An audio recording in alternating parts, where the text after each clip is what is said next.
Narendra Modi's close aide Amit Shah, in the most aggressive interview till date, drags in the Prime Minister and the Home Minister in the fake encounter case. Well, Amit Shah raises the pitch of his counter-attack and claims that if IB is involved, why then the PM and the Home Minister not being probed? Shah also claims that the government is targeting Narendra Modi through him.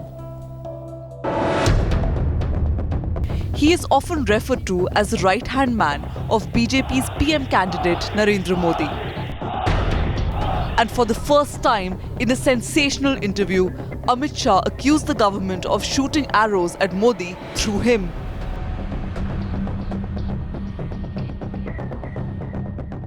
कि ये fake case है, मुझ पर फर्जी case डाला है, ये इसी का कारण है क्योंकि गुजरात के अलावा कोई और एनकाउंटर की जांच कभी नहीं हुई। 17 केसों में एनकाउंटर की जांच हो रही है, 1500 में से 18 केसों में, उसमें से 17 गुजरात के हैं और एक केस था आजाद का, आंध्र प्रदेश का, इसमें समरी भर दी गई है। तो जो 17 केसों में जांच चल रही है वो सभी के सभी गुजरात के हैं। तो इसका मतलब क्या ये निकाला जाए कि बाकी सब जगह पे ठीक चल रहा है और सिर्फ गुजरात में ठीक नहीं चल रहा?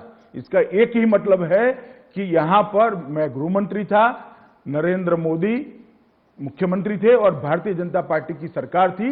भारतीय जनता पार्टी और मोदी को बदनाम करने के लिए ये जांचें की गई है और भारतीय जनता पार्टी और श्री मोदी को बदनाम करने के लिए ये केस रजिस्टर्ड है।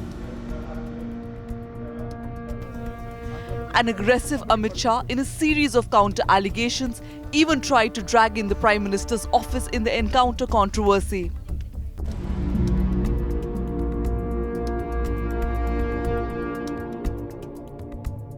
गुजरात की एनकाउंटर में मेरी जांच हो रही है, तो जहां सेंट्रल आईबी इन्वॉल्व है वहां केंद्र के गृह मंत्री और प्रधानमंत्री की जांच क्यों नहीं हो रही? क्यों उनके नंबर नहीं जांचे जा रहे हैं? अगर मिल जाएंगे तो क्या करेंगे आप? काफी ऐसे सवाल है नाविका जी जिसके जवाब किसी के पास नहीं। In his most counter-aggressive response till date, Shah once again reiterating that Modi is the real target of Congress.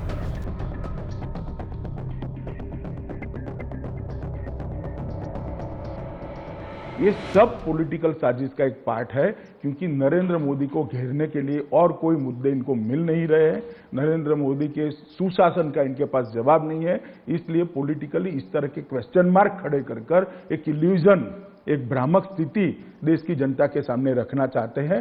मगर देश की जनता सब जानती है, जितना भी इस तरह का प्रयत्न होगा वो करने वाले पे बूमरैंग होगा, ऐसा मेरी स्पष्ट मानना है और मेरी पॉलिटिकल समझ भी कहती है। और सोहराबुद्दीन केस के बाद गुजरात में जितने भी इलेक्शन हुए, भारतीय जनता पार्टी ज्यादा मजबूत होकर बाहर आई। BJP's UP in charge may have taken the argument a bit too far by trying to drag in the PM's name in the encounter controversy, as the Congress launched a vicious counter-attack. He was committed a criminal offense. That was the reason. There is nothing wrong against Prime Minister. Just only BJP is making allegations against Prime Minister. So it is BJP and BJP's leaders, they are in habit to make baseless allegations against Prime Minister. Amit Shah's most sensational interview till date only escalating the political fight ahead of the big battle in 2014. Bureau Report, Times Now.